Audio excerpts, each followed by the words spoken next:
CM Biren Singh నివాసంపై దాడికి నిరసనకారుల ప్రయత్నం. Tear gas ప్రయోగించి చెదరగొట్టిన భద్రతా బలగాలు. ఇటీవల కనిపించకుండా పోయిన 6 వ్యక్తులు చనిపోయినట్టు గుర్తించడంతో ఒక్కసారిగా చెలరేగిన ఆందోళనలు.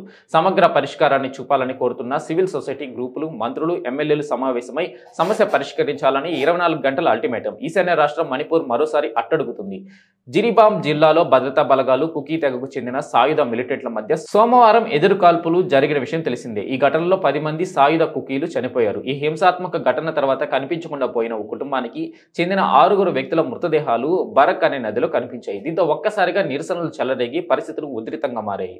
రాష్ట్రంలోని కొన్ని ప్రాంతాల్లో ఇంటర్నెట్ సేవలను నిలిపివేసింది. సీఎం నివాసంపై దాడి యత్నం, సాయుధ మిలిటెంట్ గ్రూపులపై నిర్ణయాత్మక చర్యలు తీసుకోవాలని డిమాండ్ చేస్తూ సివిల్ సొసైటీ గ్రూపులు పెద్ద ఎత్తున నిరసనలకు పిలుపునిచ్చాయి. మంత్రులు, ఎమ్మెల్యేలు అందరూ కూర్చుని పరిష్కారాలను చూపాలంటూ 24 గంటల అల్టిమేటం విధించాయి. ఈ మేరకు శనివారం సాయంత్రం మణిపూర్ ముఖ్యమంత్రి ఎన్ బీరేన్ సింగ్ నివాసంలోకి ఆందోళనకారులు చొరబడేందుకు ప్రయత్నించారు. ఆందోళనకారులను చెదరగొట్టేందుకు భద్రతా బలగాలు టియర్ గ్యాస్ ను ప్రయోగించాల్సి వచ్చింది.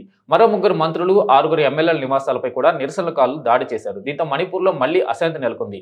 రాష్ట్రంలోని ప్రజాప్రతినిధులు, ఎమ్మెల్యేలందరూ కలిసి సమావేశం ఏర్పాటు చేసి ఈ సంక్షోభాన్ని నివారించేందుకు నిర్ణయాత్మక చర్యలు తీసుకోవాలని మైతేయి తెగ పౌర హక్కుల సంఘం ప్రతినిధి కురైజం అతోబా అన్నారు. మణిపూర్ ప్రజలు సంతృప్తి చెందే చర్యలు తీసుకోకుంటే నిరసనలు ఎదుర్కోవాల్సి ఉంటుందని హెచ్చరించారు. రాష్ట్రంలోని అన్ని సాయుధ సమూహాలపై నిర్ణయాత్మక చర్యలు తీసుకోవాలని డిమాండ్ చేశారు. రాష్ట్రంలోని 6 పోలీస్ స్టేషన్ల పరిధిలో అమలు చేస్తున్న సాయుధ బలగాల చట్టం ఏఎఫ్ఎస్పీఏని కూడా ఉపసంహరించుకోవాలని నిరసనకారులు డిమాండ్ చేస్తున్నారు. భద్రతా దళాలకు విస్తృత అధికారులను కల్పిస్తున్న ఈ చట్టంపై మణిపూర్ వాసులు తీవ్ర ఆగ్రహం వ్యక్తం చేస్తున్నారు. వివాదాస్పద ఈ చట్టాన్ని సమీక్షించి ఉపసంహరించుకోవాలని రాష్ట్ర, కేంద్ర ప్రభుత్వాలను డిమాండ్ చేస్తున్నారు. కాగా గతేడాది మే నెల నుంచి మణిపూర్లోని కుకీ, మైతేయి తెగల మధ్య తీవ్ర ఘర్షణలు జరుగుతున్న విషయం తెలిసిందే.